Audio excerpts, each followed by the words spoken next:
Okay.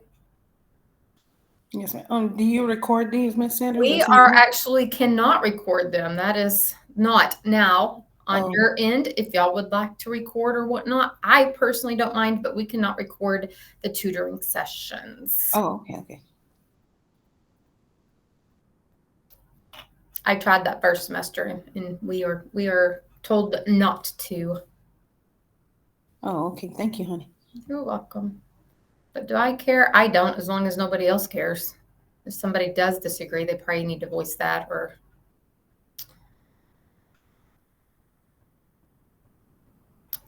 All right. So did I send this to y'all? I believe I did. Maybe I didn't. I bet I did not. The more I'm thinking about it. I can send out these questions. I tried to send them midweek. So if some of y'all are, I call overachievers, but I call it prepared for class. Y'all can kind of look over them. Because again, I like participation in this. The more that y'all participate and try to grasp it, the easier the test will be as well. Okay. So does anybody know what renin regulates? Is it the blood pressure? Blood pressure? It is. Yep. The function of renin is to maintain that blood pressure, to regulate it. What are some nursing interventions for a patient that has had a decreased ability to control bladder contractions?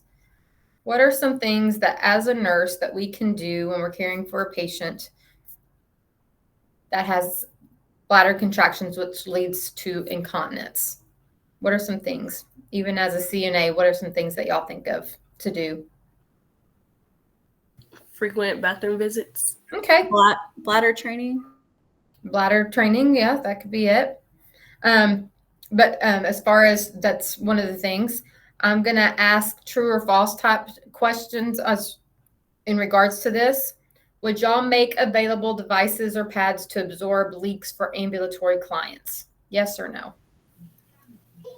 Yes. Yes. Okay. Would y'all allow for bathroom visits once every 6 hours? No. No. More often. More often. Okay, good. Would y'all provide a bedside commode for easy access? Yes. Yes. Would y'all make sure sufficient bed pads are in place or use cloth pads? Yes. Yes. Okay.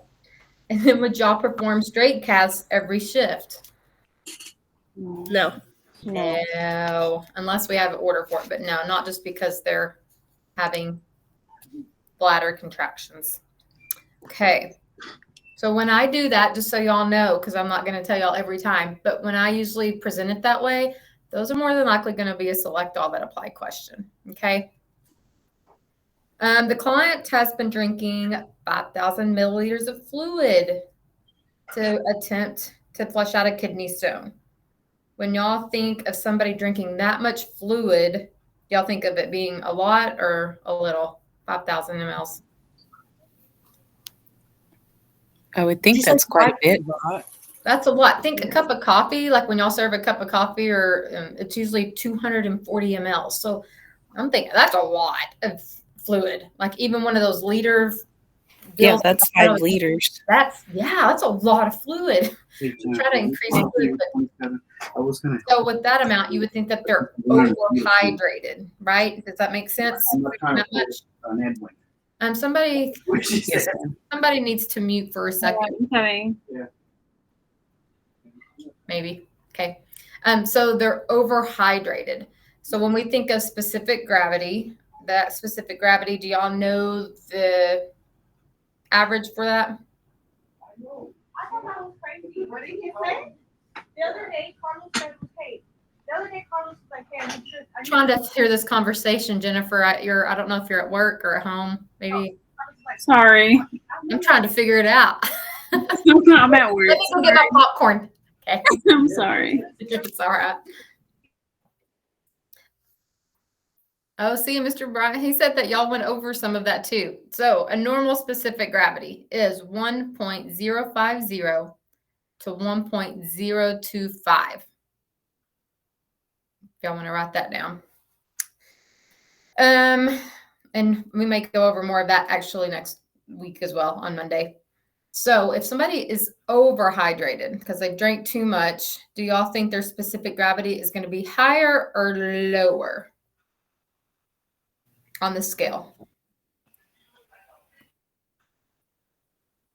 It's kind of I want to odd. say lower. It is lower. Yeah, always think specific gravity and thyroid numbers are usually opposite than what you would think. So it's actually when they're overhydrated, their specific gravity is going to be lower. So I would assume that their specific gravity is going to be probably 1.005 or something that's lower. Okay.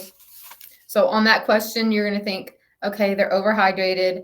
What is their specific gravity going to look like? Anything that's below 1.050 is going to be overhydrated. What are some true statements on toilet training? So what age group do we actually try to start training? What would y'all think? How many of y'all have kids?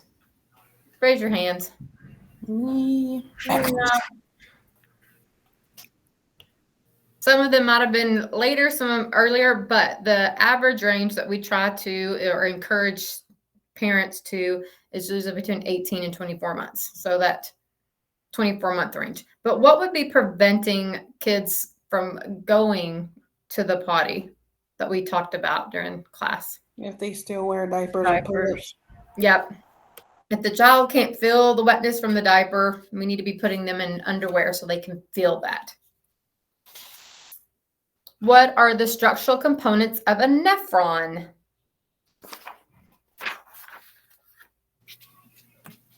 And can you locate them? I left that on there, but I don't even think that is going to be a first question. You know what? We're going to come back to that one.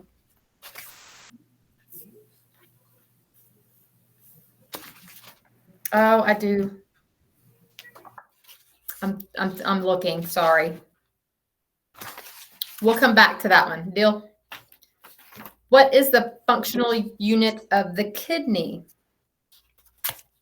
When y'all think of just the kidney itself, I feel like I just gave y'all the answer on part of it. The nephron. The nephron. Yep. And then I want y'all to know the functions of the organs. So what does the kidney do? The ureters, bladder, and urethra. Can somebody tell me kind of what y'all think the kidneys do? It filters blood. It extracts waste from the blood, balances body fluids, and forms urine. That's the kidneys. How about the ureters? They conduct urine from kidneys to the urinary bladder. Yep, they just literally transfer the stuff from the kidneys down to the bladder. And then what does our bladder do? Store urine. Yep, it's a reservoir for our urine. And then the urethra. What does it do? Does it move the urine from the bladder for elimination? Yep, that's all it does. Literally it transfers that urine from the bladder and out of the body. Okay.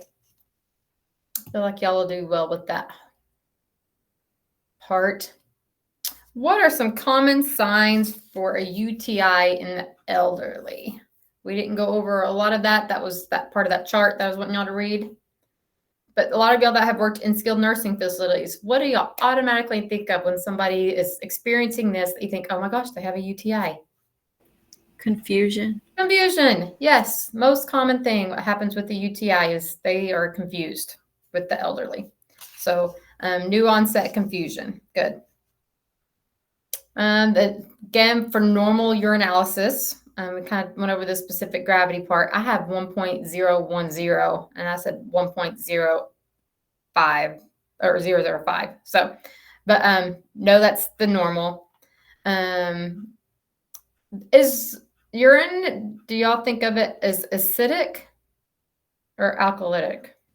Acidic. Acidic. Acidic. Okay, that's the pH range for that. We do not anticipate for there to be glucose, ketones, or nitrites in that, nor bilirubin. Some people will say the hematuria with the RBC cells, but there can be some in that just because of trauma going to the bathroom or wiping or whatnot, whatever. Okay. So, but for normal urinalysis, y'all are going to be looking for those things.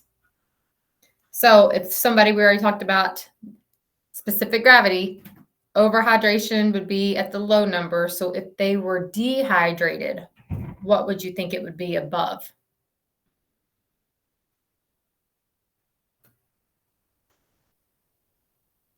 So the normal range for specific gravity of the urinalysis, and I've got it on there, the 1.010 or 1.005 to 1.025. So anything above that.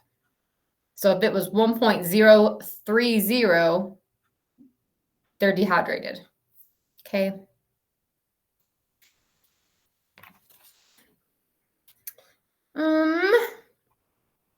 A lack of what secretion leads to anemia and chronic renal failure? Is it potassium? It is not potassium. So when you're thinking of kidneys, that's Red blood cells? a video. Well, part of it that helps with that, with the production of. It's erythropoietin is what is secreted. So that's part of that builds that was that video with the bone. And so if they're not able to make more, it turns into anemia. So a lack of erythropoietin secretion leads to anemia and chronic renal failure. So the kidneys produce that in response to hypoxia, top thing. But in chronic renal failure, kidney function is basically hampered. So the result is that it decreases the production. If we don't have that erythropoietin, which our kidneys help excrete top thing, it's basically required for the red blood cell production. So it affects all the different things. Dang, our kidneys. Why do they have to be so important? What is the difference between polyuria, oliguria, and anuria? There are actually going to be two different questions on this. So what is polyuria? Thinking back to med term, what is breaking that down? What does poly mean? And what does uria? Urinating too much. They're peeing a lot. I'm thinking that 500 mLs that went in, it's probably 10,000 that's come out. But yeah, excessive urinating. How about the oliguria? It's low urine output. Yep, not peeing very much. And then anuria. I guess with oliguria, there is specific numbers. Do y'all know how much output for oliguria in a 24-hour period? What's considered not peeing very much? Less than 500 or? It's less than 400. But that was a good guess. Yeah. So anything that's less than 400 mLs in a 24-hour period is considered oliguria. Now for anuria, that's usually where they're not producing urine either at all or less than what per 24-hour period. Kidneys Is it 300? It is actually less than 100. So they are just not producing. So polyuria is excessive, oliguria is less than 400, and anuria is less than 100. Went back to know the normal characteristics of urine. So tell me what that should not be in the urine. Proteins, glucose, and glucose, bilirubin, ketones. nitrates. Okay. Y'all will get more familiar with that, I hope, working even OB, we automatically do a UA on every patient that comes back there. And it's not, some people are like, oh, they're drug testing. That's not what we check for. We are checking for, are they dumping protein? Because that's our sign, is everything working correctly? So if they have an infection, but we're checking the glucose and all the things as those babies mess with their bodies. Okay.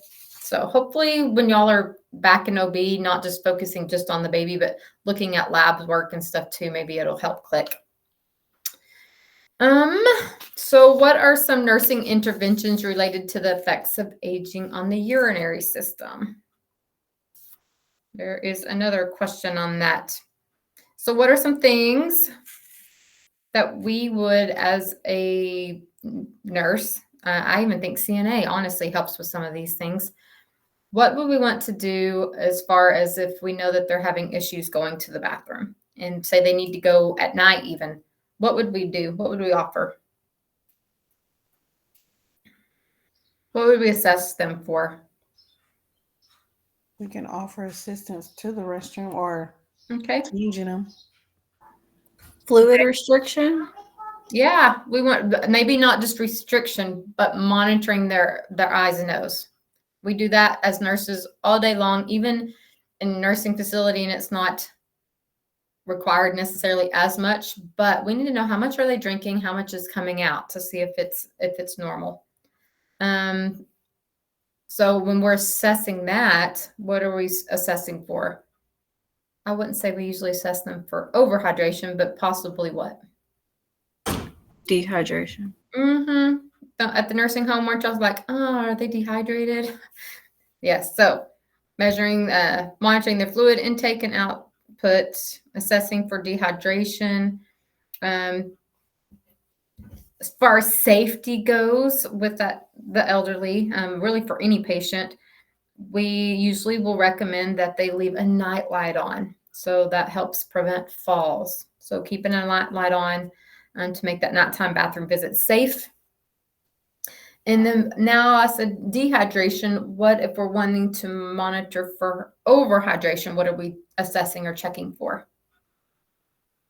What are some things that we would check for if we suspect overhydration? Edema? Edema. Yep. I mean, I hope I didn't get to crackles in the lungs yet, but yes, one of the first things that we monitor for is edema, especially with our renal patients. Good job. And where are our kidneys located? In the small of the back at the lower edge of the ribs on either side of the vertebral column. Okay. And then our actual bigger term for that is called retroperitoneal. They are retro. They are in the back of the peritoneum. So not peritoneal, but retro in the back. Factors that result in stress incontinence.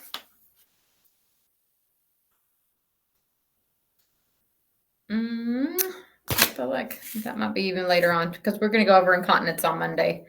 I threw that in here. So the nurse should know that the loss of muscle tone or decreased ability to control the bladder contractions leads to stress incontinence in older adults. So one of the main factors that result in stress incontinence is the decreased ability in control of bladder contractions.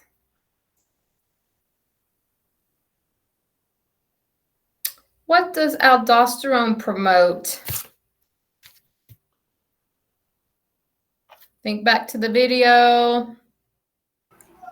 Adrenaline? Adrenal something? No. Aldosterone is the bouncer on the video, and he's wanting to keep what in? Oh, fluid in your Sodium, because that's in the water. So promote sodium and water retention. So that's how I literally think of aldosterone, is that Tyrone sitting there at the doors, keeping sodium in, or her salt, whatever you want to call her, Miss Salty, and the water, all the paparazzi. Okay.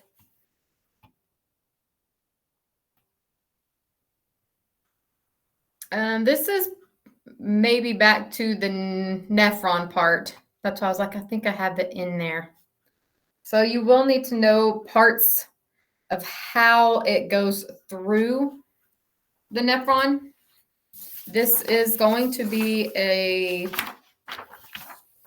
ordering question. So the main things I want y'all to look at is it starts with that afferent arteriole here. That's how it comes in. And then it goes through the Bowman's capsule. This is the little part here. Then to the proximal, which means closer to the body, right? So proximal convoluted tubule. Then it goes to the loop of Henle. Then to the distal, which means away, distal convoluted tubule. And then to the collecting duct system, which means it's going out to be excreted. So if nothing else out of all those, you know that afferent arteriole, it's coming in through the artery, basically arterial, so try to think of that. Goes into the ball, which is the Bowman's capsule. Then it goes down. The loop of Henle is going to be kind of in the middle. Okay, so when you're doing the ordering, think, oh, the loop of Henle is kind of in the middle. And then it's going to come back up and out the distal convoluted tubule to the collecting duct.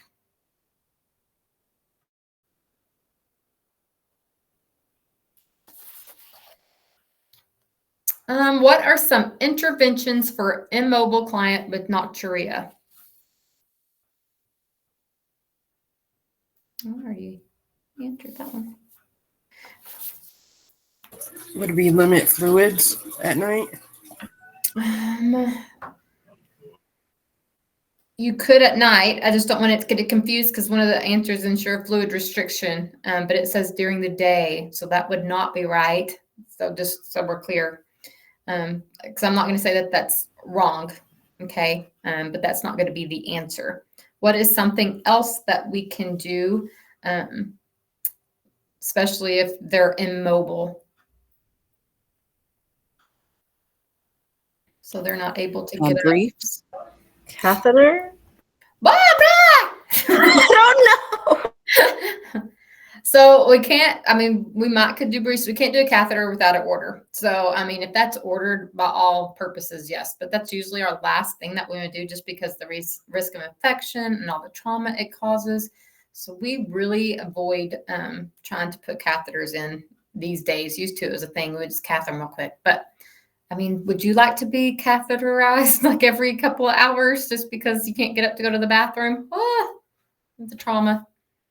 So what is something else? A bedpan? Bedpan, yes. That's all I'm looking for. Yeah, we would offer that bedpan frequently.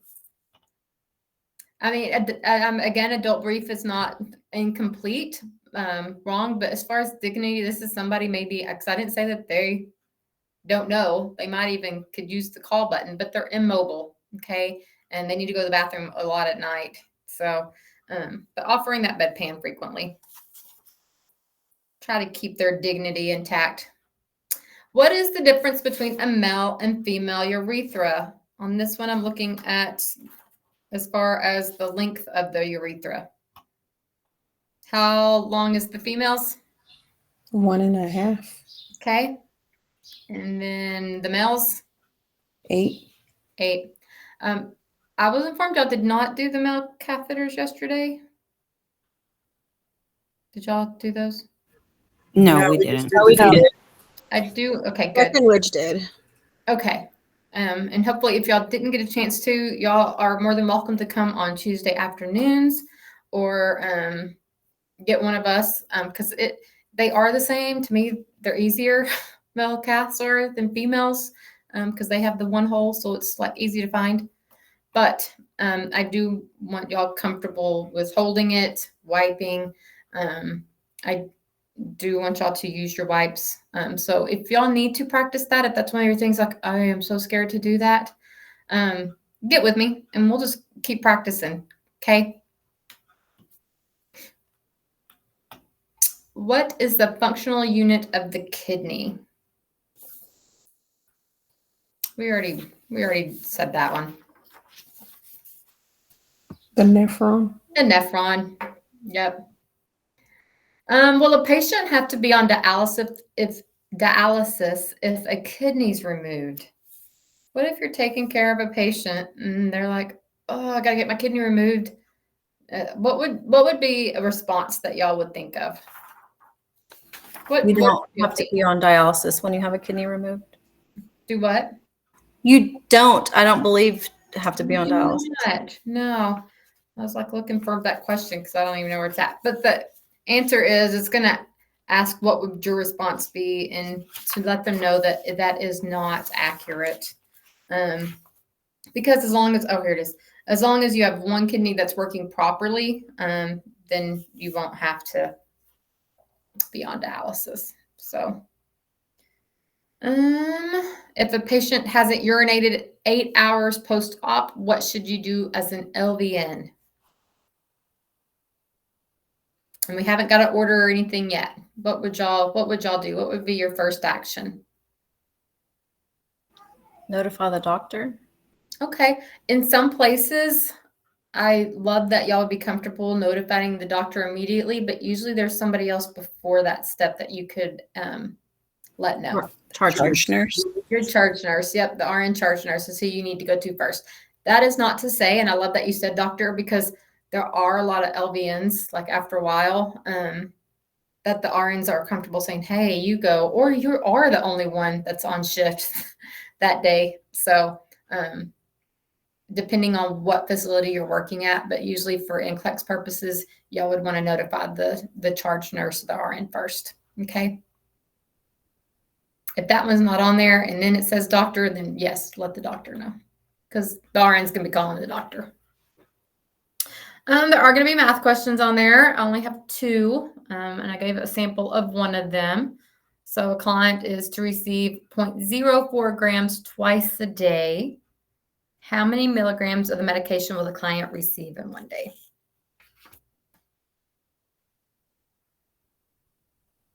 So you would change the grams to milligrams first. So 0.04 times 1,000, or you just move your decimal out. I don't want to confuse anybody because I don't know how y'all learned it. 80. Okay, so yes, you get 40 milligrams per medication at that time, but you're doing it twice a day. So the answer would be 80 milligrams. Anybody not understand that, or again, needs to come in before your test? So whether it's on Tuesday, Wednesday, or Thursday, and y'all need help understanding that, please reach out. Okay. What is a normal amount of urine formed daily? 1 to 3 liters. Yeah. We'll go with 1. But I mean, yes, 750 mLs to 2,000. So I mean, to me, that's close enough. You'll get the gist of it on the test question. But the correct answer is 750 mLs to 2,000. Good job. All right. So that is half your questions. And we will be going over more next week. Did anybody have questions right now in regards to just the urinary system?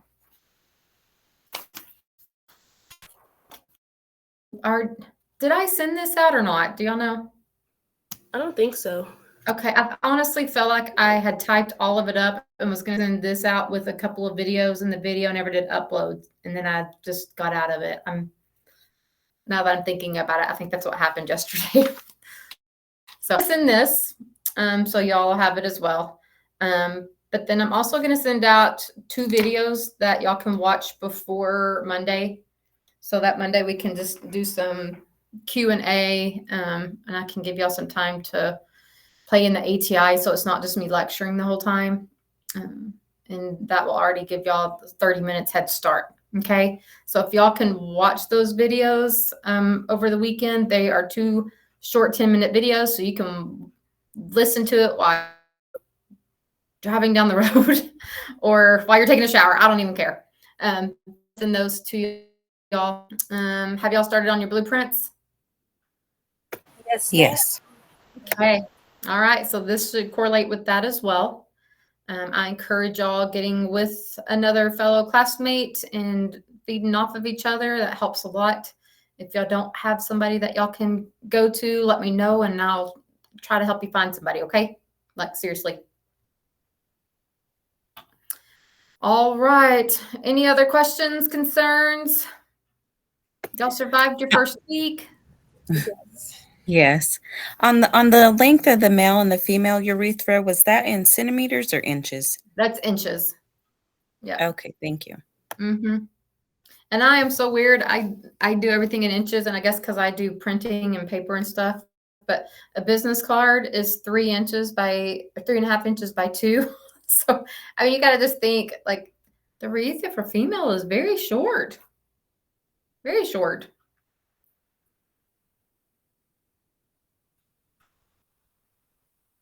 All right. No questions? Concerns? No, ma'am. All right. I hope y'all have a great weekend. Thank you. You too, Miss Sanders. Thank you. Thank you. See you on Monday. Thank you. Thank you.